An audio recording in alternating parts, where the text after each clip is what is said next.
I am a family man and I'm just the biggest watch enthusiast in the world.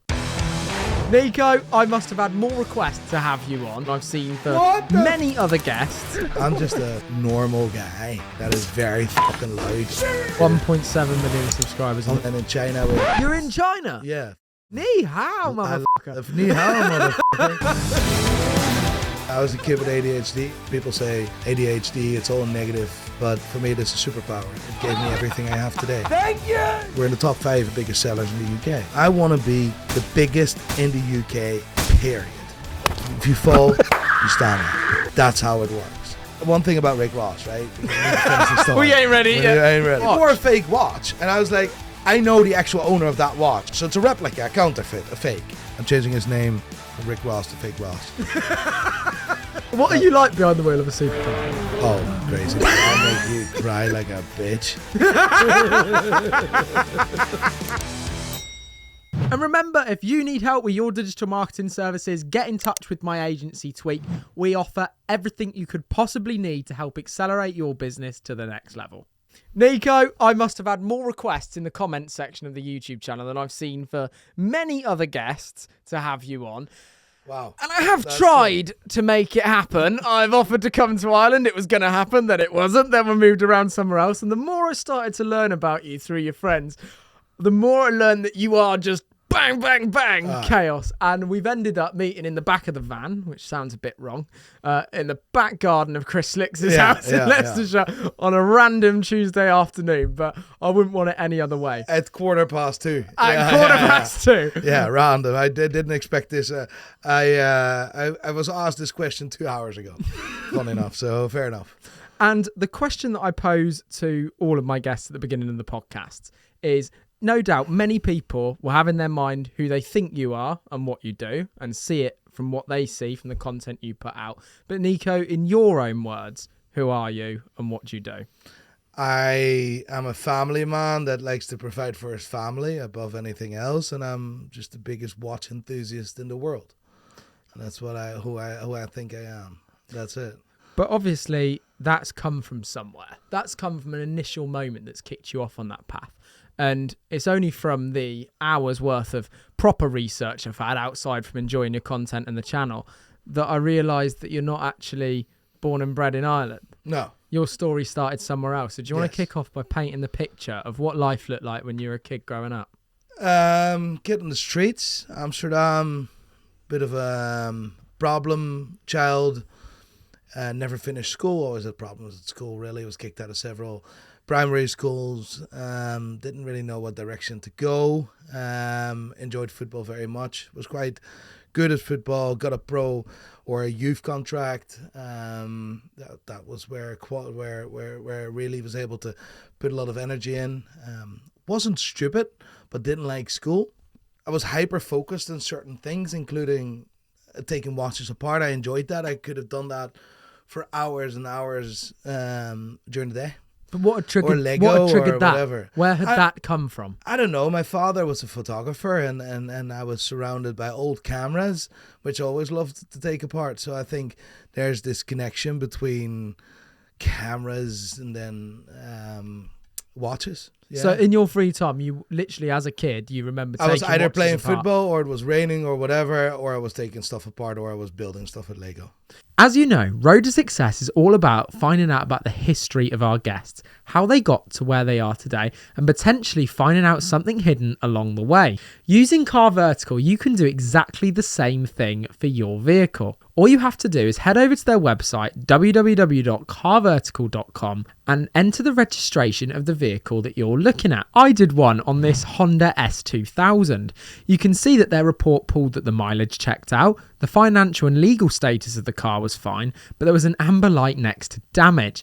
And if I actually go to the photos part of the report, I can pull up and see that the car had some serious rear end damage from what looks to be quite a major accident. The car was repaired and listed for sale again online, and I can avoid buying it now that I've done this report from Car Vertical. If you want to use Car Vertical, then head over to their website and enter the discount code SUCCESS. That's SUCCESS, SUCCESS, for a good discount off your next check. So then fast forward a few years, what was your first job? What was your first My experience? first ever work? job. Yeah. It lasted 2 weeks. I worked for McDonald's. I got fired. So Yeah. I'm guessing some of the personality traits that we still see now of being a little bit explosive, a little bit not giving a fuck in some aspects. Yeah. Has that carried through from your youth? From my youth, yeah, for sure. Like, I mean, I've never been able to keep a job. Like, that is crazy. Actually, if you think about that, I've because I've never finished school. Certain like I always ended up in sales jobs. You know what I mean, right? I would have never been able to be accepted in a watchmaker school or watchmaker. Like, that would have never been an option. So I needed to cave my way myself and do things differently, which I did. But like I've said this many times before, I never thought it would be possible for me to succeed in this industry. So yeah, it's quite cool to see that. What did your mum and dad do? What sort of family My did mother you come was from? a nurse, and she retired when she was 50, approaching 50. She's not well anymore, so she's still with Sorry us. to hear Very that. fortunate, but yeah, it's going to be a crucial year for the whole family. And my father was a photographer, so it's a bit of a random mix, if you know what I mean. So. And did you have any siblings? Yes, I have a sister. She's 10 years older, and she's a teacher. She because I was a kid Already with ADHD. quite disciplined. You see what I mean? I was a kid with ADHD, and she grew up, and definitely, like, because we're 10 years apart, she's 10 years older. She grew up at puberty, where all the attention went to me because I was a wee bit and a loose cannon, if you know what I mean. So yeah, it was hard for my sister, to grow up around that. And now looking backwards, you really can see that. And yeah, she became a teacher and wanted to work with children with learning disabilities or with special education. That's where she works. It's amazing how two kids from the same household and family can go in such different directions, isn't it? And one be a lot more disciplined on one side, and then on the other side, like a firework. Yeah, I couldn't finish anything at the time. But the funny bit is half my family are teachers, the other half are photographers. So it's really random. And then there's you in the middle. Yeah, There's just me. like what is this waste of time going to do? Like, you see what I mean? No, So- it's fun. It's been an interesting journey, It's been, now looking backwards, I tried to do that as less as possible. But ever since I became a father, I am very, very aware that I want to make sure that moments in life are becoming unforgettable. I still remember moments of me walking around the front yard of a primary school where, again, I disappointed my parents because they had to pick me up early because I'd done something. I really want to make sure that my son will not feel that same pain or that same. But back in the day, you didn't realize that as pain. You know that at a later stage. So I was going to ask. Recognize I that was as going to pain. ask that question. We're sort of painting a picture of what life looked like for you when you were younger. But how was that relationship with your mum and dad when you were like that? My mum and dad supported me every day. I would argue to say I would have ended up completely different if my parents didn't fight for me, didn't go to school, didn't try to educate teachers, right? Because people say ADHD, it's all a negative thing, right? But for me, it is a superpower. It gave me everything I have today.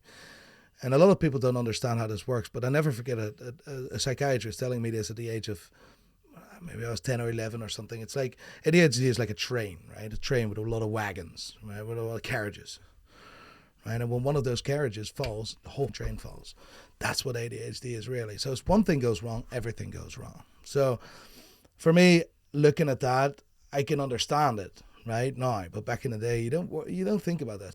You don't, as a kid, you're like, I'm a wee bit different, but you never ask why, right? You don't look at that. You don't look at things deeper. No. When you're a kid, you just see the surface level exactly. kind of stuff. And why am I different? Why am I being treated different? Why am I there? It's like, But I would argue that over 50% of guests that sit in that seat there, that have got in a position where they've got their own business, they've done something interesting, creative, there's a spark there. I'd say they all have traits or full-on ADHD. yeah, but the thing is, right, people don't understand. I would never have fitted in the system, and there's many people that don't fit in the system. And this system, education system, is built to fit a certain amount of people or fit a certain group of people. I never fitted in that. So for me, there was never anything else. So I would argue to say that we're not meant to fit in that system. We're meant to make changes and make impacts. And some of us do use that for good. Some of us, unfortunately, don't. So what happened after That kid that's kind of getting a bit of trouble, can't hold anything down, flat out, 2 weeks in Mackey's, sacked. Yeah, I was quite young, but because you know what, my parents because my parents always supported me, and I had football where I put a lot of energy in, because it was energy, it was I was bored. Like the only reason why a kid with ADHD is a problem is because he's bored. He's not being challenged enough. That's where the secret is. ADHD kids with ADHD are really, people say really difficult, but it's not. It's easy to manage. It's easy if you challenge your kid every single day, further than he can handle. That's where you're on the right side. I'm not being a psychiatrist, by the way, but this is how I never felt really challenged when I was younger. But yet, what fascinates me is if we just think about the idea of taking a watch off, taking it apart, putting it back together, and understanding that thing. That's quite a calm thing to do. Yeah, you have to be in quite a calm mindset and have patience. And what I'm getting hyper focus is called. But to me, it seems like all the bits that you wouldn't think you would necessarily enjoy, yet you were enjoying. I'll tell you a different one. Fishing, going outside in the pond fishing. I can do it for 9 hours. Not now. You know, I've got a fishing lake, right? Huh? I dug a fishing lake in the summer. All right. I've done fishing since I was like 8 years old, mate. I love it. That was funny. But the same, it's like peace and quiet, right? It's calm. To give you an idea, ADHD, right? A lot of people don't know this, but let me tell you one thing. Kids and adults with ADHD process information like you've never seen before, right? To give you an idea, I sit here now in front of you, right? And I'm just looking at this, but I hear everything. I hear him moving. I see everything. I hear something outside. I feel at that same moment the van moving. I see everything, right? I hear so many things. I get so many impulses, and I process it at a speed that someone else doesn't, right? Like, it's ridiculous, right? And that is a superpower if you use that correctly. And for me, I've had my parents who always supported me. I had psychiatrists when I was a kid that always helped me. And I've been able to manage that all right. So this is why, like, I have a photographic memory. Like, I can read something, it's like done. It's like, okay, I look at something, it's done. That's why I know reference numbers and things and stuff like that. But the easiest and the most obvious things, like losing keys, I would forget. I don't know where I left my keys. I was looking 10 minutes before this because I wanted to wear a different watch. Don't know where I left the watch. Like, you see what I mean? It's actually magic, you know. It's So when, other than in the world of football, which you clearly enjoyed, kept your mind on it, doing that, where did you first learn to apply those superpowers in the world of work? When was the first thing that you think having that ability? I can't answer that. I don't know. So then, okay, if you don't know that, then where was it that you worked with watches or in watches for the first time with a monetary value? 29 years old I was. 29? Wow. Yeah, because, mate, life sometimes gets in the way, you know. You get a girlfriend and you get a job and then you get a house together, you live together, and then all of a sudden you have the ambition to get married, and you know yourself, you're engaged, whatever it is, right? This is life now, right? So you have a job now, right? And breaking that cycle to start your own business is the hardest thing ever. You're there now, you're satisfied now. But for me, I had that from the age of 25 to 29, and I was fucking miserable. So I basically dropped everything. I quit my relationship. I dropped everything. It's like, if this is life, I want none of it. So quit my relationship, quit everything, quit my job. And it's like, what is the one thing I love the most? And that's watches. And that's like full force. And when you literally quit everything, did you have any business plan? Did you have any idea? Or was you just Still today, I don't know. You don't like plans, do you? No. I haven't got rid of the iPad.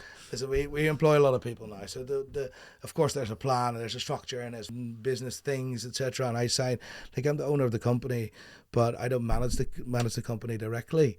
But like, I have a great team that does that stuff, you know. I just get I get reports at the end of the week. So how long ago was that then? 29. How old are you now? That was 2017. That was 1st of September. I quit my job, quit everything. Pre-COVID, 2017. And how did your first year go? What was you doing? Paint us a photo of what that looked like. First year in business. That was amazing. Like, that was hustling. That was every day. You're working on something that is for you. And it was hard. It was the first months, mate. The first year. It was trying to make 50 quid, trying to make 100 quid. And you have stress of you can't pay your rent. Mate, it is that journey, that pain. You need to really enjoy that, because that is your most valuable lesson. How are you managing when is going on? How do you manage, and how do you stay calm, and how do you figure out what the solution is when your back is against the wall? That's where you become a leader or an entrepreneur or creative or whatever. And yeah, that's one of the first 3 years were the most valuable parts of my business. Yeah, of me as well as a business leader. Keep in mind, I was employed till I was 29, mate. Everything I touched turned into. So what do I know? What did you learn about yourself that surprised you about yourself, and what did you learn about yourself that you thought, okay, I'm not as good as I thought I was at that? I thought I knew it all, but still today I sometimes catch myself. The guy sometimes makes jokes. Do you know who I think I am? What kind of job? Sometimes I always joke about that. I make that comment, so the boys are like, "Oh, you did one of those." I'm like, I'm just a normal guy that is very loud, and that's it. Okay, I'm obsessed with my subject, right? With watches, I want to know everything, and I try to teach people as much as I can about that. But you know what? Like, I'm just at the beginning of my entrepreneurial journey. I've taken over the watch industry by storm. It's not me. It's better. I'm saying I did. It's not. It's the team that's outside of this van. We've done that together, and it's been a hard journey, emotional journey. It's been a challenging journey. It's been a journey that I wanted to give up several times. People don't see that outside of the channels. Because we have 3 channels now. We're doing all sorts of mad shit. And we'll get into that, because I want to go through everything that's also now going on in the world of cars, in the world of that. We're going to get there. What I want to know, though, why does a watch mean something to someone, do you think? A watch is like a photo. It's a memory, right? You see it as a timekeeping device, but you're not putting any emotional attachment to it. For me, it's a memory. For me, it's a photo. For me, it's an achievement, or it's something. That is my ex-fiance's engagement ring. Some inheritance off my nan that wanted me to buy something so that every time I looked at it I could think of her, and a little bit of money from when my dad died. It was all those things put together. And I actually walked in to buy a Submariner because I just always fancied a sub, black, silver, can wear it with anything, classy watch. I love them. I walked in, I come out with that because I couldn't help myself, because I could get more for the engagement ring, and I've had it ever since. And that's a memory. That's a photo. Yeah. For me, I think that there's not an object in this world which you can carry with you every single day, but will still remind you of a past every single time you look at this object, and that is a watch. If I wear my grandfather's watch, and my grandfather was an unbelievable guy, saved people in the war. Long story. I'm not even gonna bother that, but a lot of people in the Netherlands will definitely in the area of Leiden will know my grandfather. And I'm very, very proud of that. And that's my grandfather's watch. I carry that legacy. I carry him because my grandfather wore that watch. It's actually, like, you see, I can put that watch on my wrist. So, like, you feel the same, you know? It's fucking class. Like, it's a memory, but you can carry with you. And there's not an object in the world like that. So I understand why that captivates you, but watches are amazing, from different values, different models, different types, all the rest of it. In the world of cars, our upbringing was always seeing main dealers, Porsche dealers, Ferrari dealers, shiny floors, shiny showrooms, and usually some suave salesman trying to sell an object, even though that object is quite cool. The world of watches always remind me to be the same. If I go into my local jeweler and everything's quite plush and quite posh, and it's all relationship with the brand, all the rest of it. Yeah. Were you the type of guy to just be like, Hublot's from day one? Yeah, because Hublot's like, I mean, what do you want me to say? It's dog-like. I mean, it's not even the design that really worries me. It's like the proposition when you buy it. I think that's personally, but that's just based on my opinion. And funny enough, we made a meme out of it, and that went viral, and everyone talks about it. So with that attitude and that approach, whilst running a business that buys and sells watches at the same time, How has that been for you? Obviously quite well. The business is doing good, employs a lot of people. But if you took that strategy from day one, would you notice very quickly that there was people that wouldn't want to work if I had for an you? option today to go back in time, I would have done that differently because Interesting. apparently dealers making a lot of money on Hublot and whatever it is. For the business, it would have been if I wind back time for the business, it would have been better for me not to do that, right? But from a personal standpoint, I will never change anything because it gave me the reason. It's one of the reasons why I'm in the position that I'm in, because people know me for that. It gave me a platform, and it made people realize that I'm an honest and I have some form of integrity in my balls. You see what I mean? Because from the bottom of my heart, I will refuse to ever sell a Hublot in my business or buy a Hublot in my business. We get watches offered every single day, about 30 to 50 watches every day, and every Hublot that's been offered declined. Done. If you had an option to shut their business down on your pure hatred of the brand, would you do it? No, because I do think that they have they've done some good stuff, not watch wise, but marketing wise. It gave I think they're very clever in what they do, and I think that is what other brands need to look at on their marketing perspective. Have you ever worried about being sued by any of these brands? No, I don't care. Does it not bother Sue me. you at all? No. Why? What does worry you? Being a father now, that's that. My son doing something. Honestly, I freaked out this morning. It's like I heard my son fell, and like that is, oh mate, that really worries me. Business, I'm not afraid anymore. I've had moments where I'm like, numbers are not good. Like, to be honest, October, November, December were horrendous, and like we're horrible. Like genuinely one of the worst quarter I've ever had, and I was like, oh, it's over, it's done. It's good. Well, even as recent as now, with everybody else's views of the channel popping and the business popping, maybe off the back of it. I never took money off the table. Every penny that we made, we've put that in the company. So growth, bigger office, everything you see, like we're one of the biggest sellers in the UK. Like, I mean, hands down, we're like by 10 miles the biggest on the island of Ireland. Like, we're in the top 5 and biggest sellers in the UK. We're becoming authorized dealers from several brands. We have a proper reputation. We have proper people. We have proper fucking HR stuff. We have now people that check up on people. I was like, how does that work? I never wanted to become a business like that, but we needed to fulfill our ambition. I want to be, in 2026, the biggest in the UK, period. And for us to do that, we need to make changes. Now, everything you see there, every penny that we made as a business, we put that back in our business because we need to grow. And keep in mind, I don't have shareholders. I'm sole owner of the business. Whenever we raise, I don't know if we're ever going to raise capital. I don't know. Like I always say, this is the thing with entrepreneurs and people that start up. People always complain about resources. Just stop there, right? Stop complaining about resources. Be more resourceful.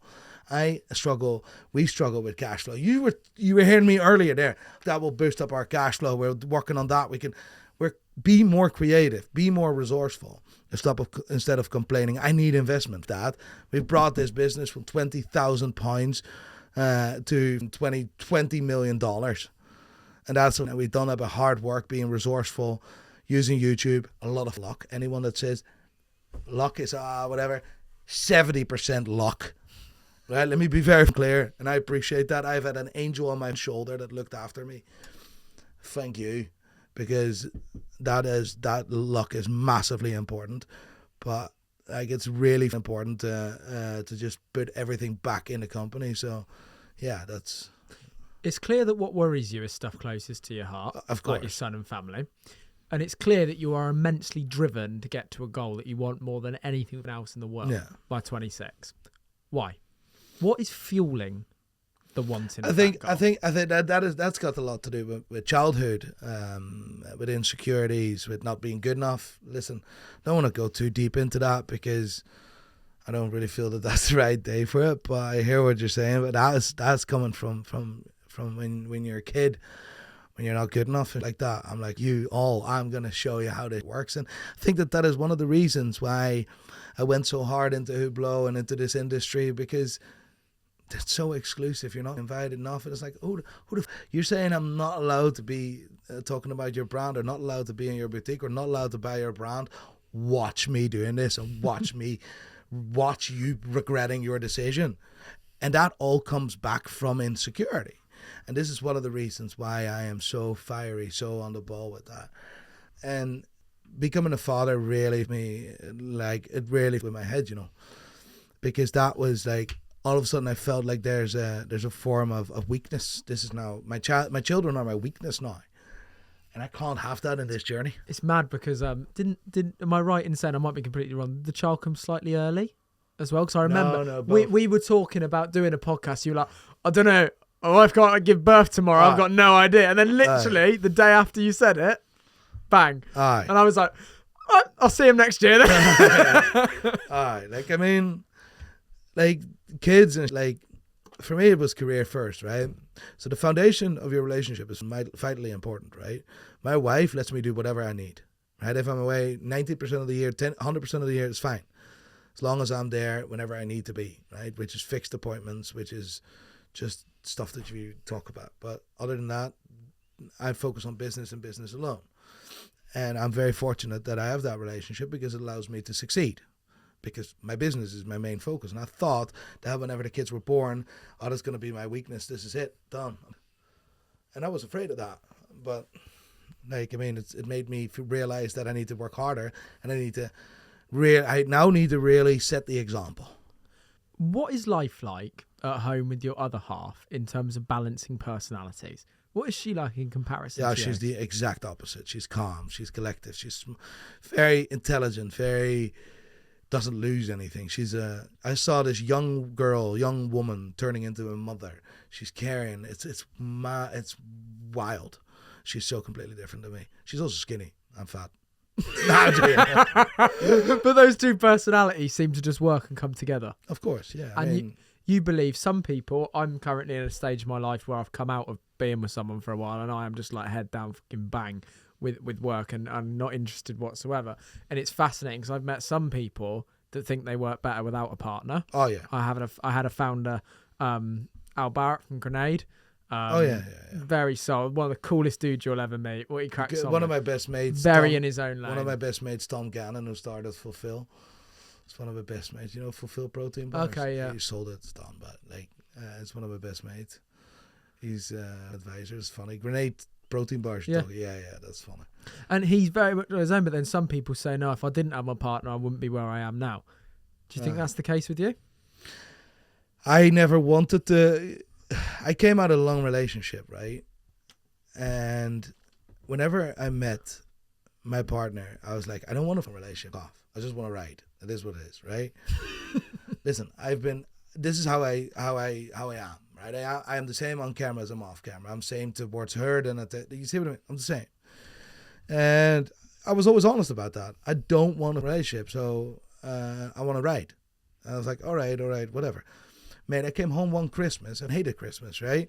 And I came home one Christmas, and she knew that I always kept the door, not anymore, but in an old house, whenever I wasn't YouTube stuff, I kept the back door always open because I would lose the keys regularly, so I always needed the safety that there was a back door open. And she just sneaked in my house a bit of Christmas tree up with presents. Mate, I was livid. Bro, it's like, what the fuck are you thinking, right? It's like, off. Mate, I had never met a person more determined than myself. And that was her. And it's either she's stalking or she's the one. And I was like, it's either one of them. It's close. If that'd be the other way around, you might be sat in a cell right now somewhere. Exactly. Yeah, that's funny, but she's the most inspiring person I've met in my adult life. Yeah, she makes me a better person every day. Puts me into place whenever she needs to, and she's the mother of my children. And it's really important to understand when you have children, life is completely different because my life is not mine anymore. I'm not doing this for myself anymore. I'm doing this for the kids, and I have shit to show for. You see what I mean? I have. It's ridiculously important for me that he grows up in an environment full of discipline, because this world is At the moment, we're looking at a world that is an Instagram generation. Everyone is showing off or whatever. I need him to know what is important. Hard work, determination. And if you fall, you stand up. You don't cry like a bitch. Sorry. If you fall, you stand up. That's how it works. When you hit your head, you can learn from it. You see what I mean? And it's nice you're able to put that on him and give your own sense. Would you say that having those kids then added fuel to your fire? Oh, yeah. Like, it like really you put haven't- me in the first 6 months, because he's 16 months now. First 6 months, I was lost, mate. I was stressed. I was nervous. I was like, I saw the business going down because of that as well, because I wasn't on the ball. I'm like, holy. But whenever you adapt, whenever you know, whenever it is, you'll never do it as good as, because you'll never work as hard as when you realize this is it. This is your family now. This is your responsibility. You are the man of the house. And this is the first time in my life I felt like I cannot fail. I cannot do it. Like if I fail here, I'm fucked. It's not just me. It's the kids. It's the wife. It's the everything. The moment I had, which made me feel what you're on about there, is obviously I've not had kids, but I remember after my my dad died, I've always tried to find out who it was as well. I've never been able to find out. A fireman came in the house, and I stood at the top of the stairs, and I was nearly on the verge of tears. And he just turned to me and he went, no, you're the man of the house now. Right. So look at your mum downstairs. Look at your cousin. And that bloke, whoever he may be, like that fueled me for like 6 weeks. That one comment, and like every day I'd think of it and get up and think of it. And if he hadn't have said that, I don't know where I'd be, kind of thing. It's amazing how one pivotal moment, whether it be having kids or someone saying something at a time, can really set you on a flipping path of wildness. But you've obviously also had a lot of successes off the back, or what people would consider to be success off the back of the business. Been able to be creative, start channels, buy cars. We'll talk about the other channels. That's everything that people sees on the surface level of all of this. But what, as someone that has watched, say, some of your content and more of a recent subscriber and fan, what came first, Pride Opinion then, or the YouTube channel? Pride and Opinion. And then how long after that did the YouTube channel come on? About 2 years. 2 years. How come you started that? What gave you the idea? Because we were on the verge of bankruptcy, and like it was just hardcore, mate. I just opened my first shop, and COVID hit, and all of a sudden I couldn't sell a green Daytona for 20k. I was like, and I have all my money tied up, and I need to pay my staff. A furlough wasn't announced, mate. My business was everything was, and this is it, right? And this is a really important comment, and I made this up. So if anyone claims this, go yourself. This is mine. I made this up. I figured this out. If you're a captain of a ship, right? This is my saying again. Right? It's his saying, all right? My saying. Calm down. Dicks, right? Before someone, because I think it's beautiful. If you're a captain of a ship, and you end up in the middle of the sea, and there's a storm, you need to figure out how to get your boat out of that storm and safe harbor. If you cannot do that, you shouldn't be a captain. You should be a sailor. That means if you fail whenever challenges happen, it's fine. There's nothing wrong with being a sailor. If you fail and you can't save your business, or you can't, it's fine. There's nothing wrong with that. But you shouldn't be a captain then. It is what it is. So how the hell did you figure that out and get through it? How did you? You're clearly a problem solver. Luck. So do you really believe as a captain, that? You need luck as well. Yeah, 70% luck. Yeah. Yeah, 80% luck. So you started your YouTube channel as a last chance hope of drumming up business for the business during COVID. Yeah. My photographer at the time was saying this, you need to start YouTube. You need to start YouTube. It's like, golf. Then he came with his mate that had a concept, right? Egypt. Yeah, you need to react to this. What do you mean react? What are you talking about? We want you on camera as you are. This is what you need to do. So I'm like, nah. Off. How is that going to save the business? Little did I know that one idea saved my company, but whatever. The one idea I didn't believe in. I always say this. This is why luck is so vitally important, but you only get luck when you're putting the hours in, right? When you put the time in, when you put the dedication in. Otherwise, you don't get luck, right? The one idea I didn't believe in turned out to be the idea that saved my business. Now, let me tell you one thing. If you're enjoying this episode of Road to Success, then please do me a favour and hit that subscribe button. It's so easy to get into these episodes and get so into listening to them that you forget to do so. But there's so many amazing stories that are yet to be told, and hitting that button helps us more than you know. Thank you, and continue to enjoy the episode. These two guys, although they were absolutely right. And Johnny, who's still outside, was working for these two guys. I fired these two guys after 2 months, having 100,000 subscribers, because all of a sudden they became a wee bit too big for their shoes. We made you.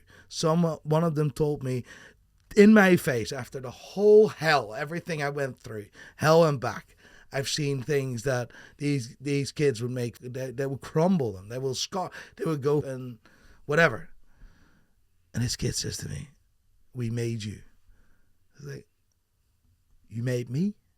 You made a YouTube channel and you put me on there? You fired him immediately. Done. It's like, I don't think you understand that you only put a camera on me. I have been myself from the beginning. And Johnny, funny enough, who you sit outside, was just their editor. He made all the videos and he wasn't deemed good enough. So I gave him a job and he's still with me 4 years later. We've done it together as a team. We grew the team together. Stephen was there. Them bastards. Telling someone, we made you. Who do you think you are? Like, and now you're 4 years later. 4 years later. 1.7 million subscribers on the main channel yeah. with hundreds of thousands across the other channel. Yeah, and then in China we have a couple of million people. And you're in China? Yeah. No, I love... Ni hao, Ni hao, motherfucker. Ni hao. It's like, it's mad, mate. It's mad. Listen, these two guys in the beginning gave me a head start, right? And I appreciate that.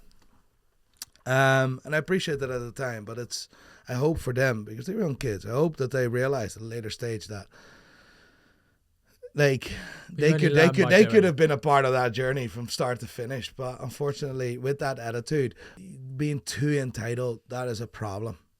And sometimes I catch myself at that as well. So I like to learn from my own mistakes and I make a ton of that. Let me ask you a question though. You've obviously done a lot in terms of your business and your life. You've already said it, where you have to learn from a mistake, or if you're the captain of that ship, it's like, it's okay if the ship, you make a mistake, as long as you're fucking trying to get that ship back to harbour, or deep down you can. So would you not look at two kids like that, and I'm only asking the question, and say, do you not think they may have learnt by their mistake? Like that mistake, I hope by now. I hope by now. And if that mistake could have been the key defining moment that actually made them into better staff, better employees. Yeah. But are you the type of guy that would never give those people another chance? It wasn't one comment. Okay, no, I understand. I understand that. But are you very much like, you've got one ticket with me. If you rip it up, you're done. If you've me over once, I will never trust you again. So that's it. But it was about the Supercar Blondie situation. They wanted me to do a video with Supercar Blondie and I refused. It's like that ball bag. I don't want to do that. You never heard that story, but she wanted to, early in my career, she wanted to do a video with me, right? Went out for dinner with her husband. Her husband, Nick, a ball bag, a pretentious cunt, being rude to staff and all sorts, waiting staff. I lost the plot and I said, I don't want to have anything to do with this. And then they came back, you have to do this fucking video. We made you, we decide whatever. It's like, hold on. I'm not doing anything. So I'm like, oh, right, this is an ego trip there. But the thing is, it was built up after a couple of weeks, and then attitude, and it was just bad, mate. It was bad. Listen, I always look at myself first, right? Always, and I'm often wrong. And I have very good people around me that I give the empowerment to tell me always the 100% truth, right? Because I cannot become better if my people are scared of me or whatever. I need to hear the truth. If I'm an obnoxious, which I know I am, it is what it is. But if I'm being entitled, if I'm being a prick, I need them to tell me that. Do you have brave directors in your business? Yes. Are they the sort of people that... Oh, Johnny will tell me. There was a Porsche thing and Newcastle. They did say, didn't you just get kicked out of a dealership in Newcastle? And they just said, yeah, you were a wee bit of a dick. And I'm like, looking back, I was a wee bit of a dick. But 100%. But we cut it down, right? We cut it down to make sure that he doesn't look too bad, because we looked at the footage. It was horrendous, mate, the guy. But anyway, I look at okay, yeah, fair enough. But that's the people I have around me, right? I'm not perfect. I make my mistakes as well. As long as you learn from that stuff, you know? It's a rare skill. As long as you don't have a bad intention. It's rare to find people like that. They can look someone in the eye, like you, that's very hyper, very overpowering, can take the control of a room the minute you walk in and go, I'm not sure I agree with that. Yeah, but that is, I gave that, that's communication. I gave them that power because we want to become better than we are the day before. every day. And you can only do that with honesty, integrity, and being just straight, being direct, right? And this is the most important thing. My managing director, Stephen, can tell me, I'm right, or this or that or whatever. He fell out with me the other day.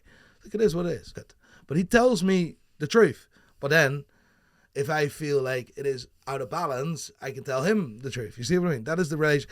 That's how you become better, right? Having people, empowering people around you to speak the truth. Because certain things, you cannot see how a message is sent. You cannot always, there's a big difference between how you send a message and how a message is received. So it's always important to have a third person. I'm guessing you're not the kind of guy that likes an email. No, I wouldn't reply to an email if I tried. You want to see my Your emails? phone is full of voice notes. Yes, a full phone note. And that's because of what you've just seen. That's because of what you just said, which is, at least with a voice note, you can infer how you're feeling. Yeah. Because it's your voice. Yeah. You just mentioned the truth. The truth is obviously something that matters to you quite a lot. Speaking your mind is something that matters to you quite a lot. The videos on rating watch brands on the channel, there's obviously a load of swearing and fun and craziness that comes around it, which keeps people engaged, keeps people wanting to watch. But are you always 100% just speaking your mind on those watch views on the channel? Yeah. People say whenever I changed, it didn't change my mind about you that's not there. I didn't change my mind. If people say, you're being bought and this, let me tell you one thing. I don't get paid by any watch brand, and I should. Right? Because I have a production to pay for. I have a ton of things to pay for. Like, of course we need to get paid. How can we otherwise get good content out? How can we improve to the next level? I want to make the maddest watch content in the industry ever. I want to do really Top Gear style videos, but then cross industry. I cannot do that at the moment because I'm not being sponsored. But I'm always speaking the truth. I changed my mind about UN. 1 year called You Listen on That show, and the next year I was like, yeah, it's better. Or I started to work with them. Of course. I mean, they reached out to me and saying, okay, we're doing something wrong. How would you do it different? And I helped them. And I'm involved there. I have not been able to rate them, and I've been honest about that. Like, I can't rate. I'm personally involved in that. Do I like the direction where they're going now? Yes, because I'm directly involved with that direction. But 2 years prior to me rating that watch brand dog, I praised it. You see what I mean? Why are you rating a watch brand dog? What is it about a watch that makes that watch dog or not dog shit? Take that. Yeah, it's all right. No, it's cool. Oh, I only actually say it's that heritage. You approve. What is this? Listen, it's a heritage. It's an important watch. It's history. It is. You bought it for sentimental reasons. I'd like the one with the light blue dial. Yeah, because you always want the next best thing or next whatever. You want shiny things. The grass is always green on the other side. You see what I mean? So is your favourite watch your granddad's watch? Yeah, yeah. I've learned how important money is. Money is important to keep the business floating and build the business and add value to other people's lives. But sentimental value, money comes and goes. Time you can't replace. Stories you cannot replace. Like money, I don't give a. And I've spent so much, on a month I spent so much money on stupid. Speaking of stupid, Aye. Some people that might be watching this, you may have discovered Nico from various different time on his channel, or a different video, or a different piece of content, or a different thing. And no doubt there'll be some people out there that's actually come in because they think they've seen you involved in the car world, whether it be through the road trip that you went on with Matt in your 812, or something along those lines. Now, we were joking indoors that you have your black 812 GTS, roof comes off, with your name plastered down the edge. Now, if I was going to my son's name, as well. What, on the other door? No, it's like my son has my name. I've seen. Okay, I understand. Well, how did that go for you? Your first ownership. Is that your first supercar? No, I had a Superfast before. Before that, I had a 991.2 Ford GTS, which isn't really a supercar. I heard. Great car. Enjoyed that. Good car, but I sold that car because I hated the attitude of Porsche and fucking all sorts. Yeah, you got Porsche outside. But yeah, but like that was a couple of years ago. And then I got lured into this by an incredible dealer, Porsche Center Perth. Brilliant, these guys, honestly. I love it. Like a GT3 is just a brilliant car. I've always loved the other car, but like Ferrari was the pinnacle, mate. Like buying a super fast. And was that a target that you'd sent yourself? Yeah. Yeah, stupid target, but whatever. Because that GTS is very personalised. I know we'll giggle about it. No, like that That is a GTS was personalised car. as a kid, if I would draw a car, that would be the perfect car with a perfect Really? colour combination. Yeah, I and then my son's name. I in it. hated mine. Yeah.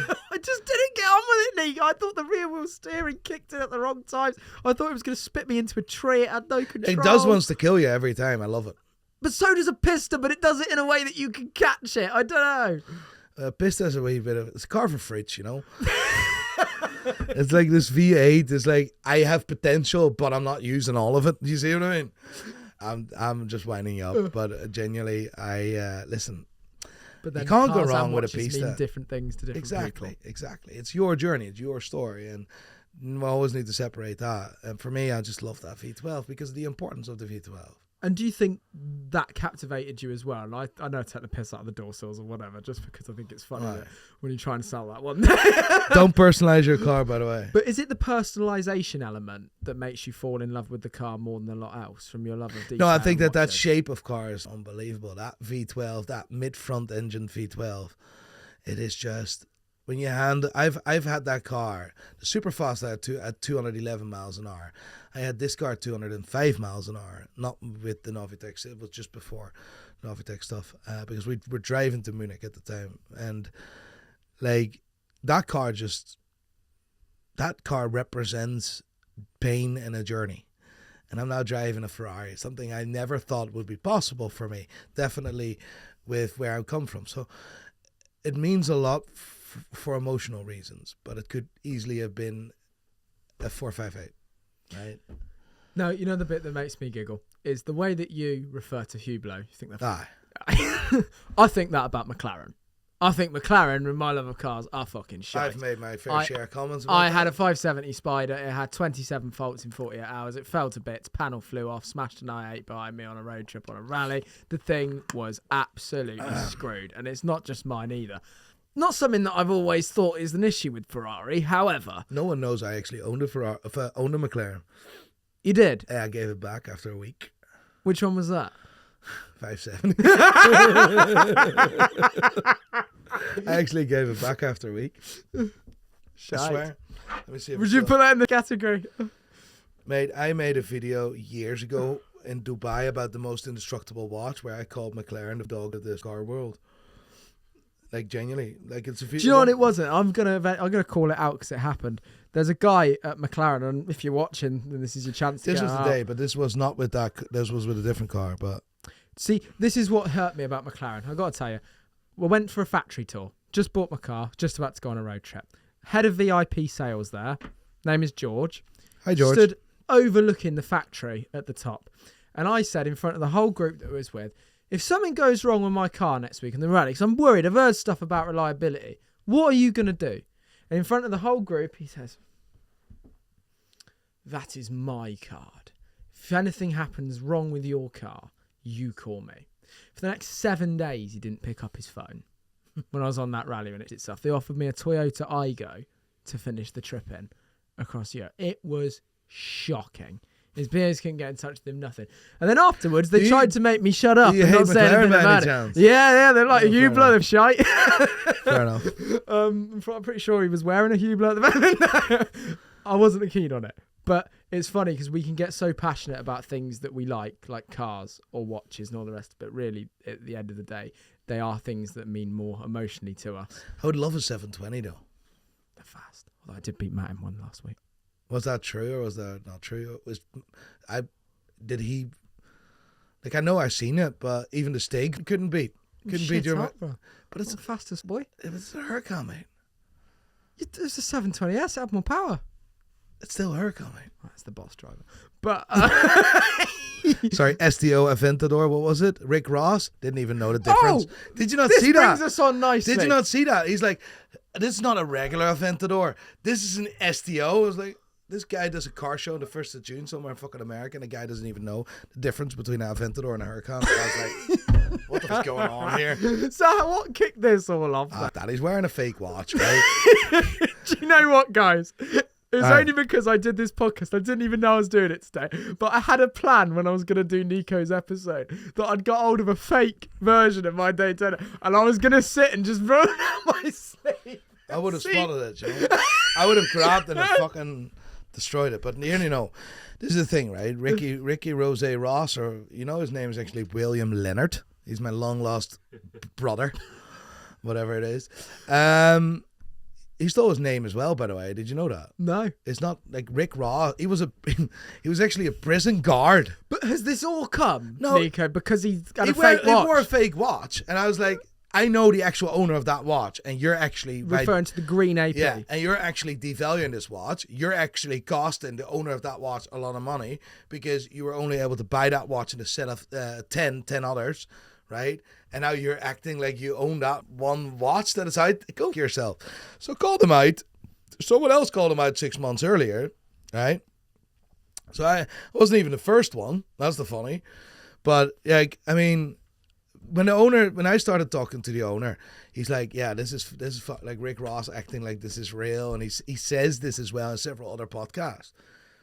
Like, he asked me, he's like, Nico, do you want to, because like I want to be very clear that this is the only one. It's like, yeah, I know it's the only one. It's like in the archives, we have some people at AP. Long story short, like, I don't say that because I just fuck about with it. You see what I mean? It's not for clout. It is the God honest 100% truth.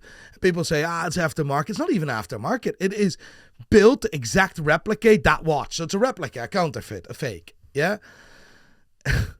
And we just went in, and all of a sudden he picked it up, and that couldn't be better. So he has picked it Oh yeah, up, did you not see it? I haven't seen no no jumper. There's 3 posts on no jumper and all sorts of hip hop. You want to hear the You're funny gonna bit? make a rap video. And you know the real funny bit is, so like I go to the comment section, thought that I was gonna get slated. Guess what?